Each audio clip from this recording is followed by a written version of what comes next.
কষ্ট দিবে। আজকে আমরা মাঠে আসছি, মেয়েরা মাঠের জন্য নয়, সেই মেয়েরা আজকে রাস্তায়। তাই আমি সকলকে অনুরোধ করবো, আমি আমার নারী যোদ্ধাদের বলবো, আমরা রাস্তায় থেকে রাজি আছি। আমি আমার মেয়েদের দৃষ্টি আকর্ষণ করছি, আমরা কি রাস্তায় থাকতে রাজি আছি? আসি তো সবাই, কণ্ঠ শোনা যায় না তো? আমরা মেয়েরা ওখানে থাকবো, ভাইদের সাথে আমরা রাস্তায় থাকবো। আমরা থাকতে আমার ভাই আমার খাবে, এটা কখনো হতে পারে না। আগে আমার বোনের গায়ে হাতে উঠাতে হবে, তারপরে আমার ভাই মরবে, এর আগে না। অর্থাৎ ভাইদের, আমরা ভাইদের রক্ষা করবো, ভাইরা আমাদের রক্ষা করতে পারবে না। এই আশা করে আপনাদের কাছে সর্বোপরি উপস্থিতি নিয়ে আমি আমার বক্তব্য শেষ করছি। ধন্যবাদ সকলকে। প্রিয় সহযোদ্ধা, তাহলে আমরা বিরতি যাচ্ছি। আজকের প্রথম দিনের কর্মসূচি এখানে সমাপ্ত করছি।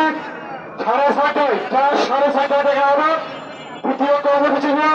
আগামীকাল কি প্ল্যানিং, আমাদের নেক্সট প্ল্যান কি, সর্বশেষ মিনিস্ট্রি কি অবস্থা, কথা হবে সাড়ে 6টায়।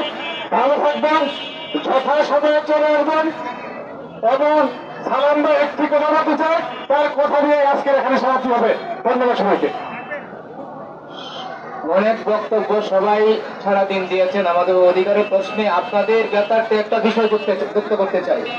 যারা আশেপাশে হোটেলে উঠবেন, যারা সামর্থ্যবান এরকম আছেন আশেপাশে হোটেলে উঠবেন, যাদের মোবাইলে একটু আপনার চার্জ নাই, একটু সহযোগিতা করবেন।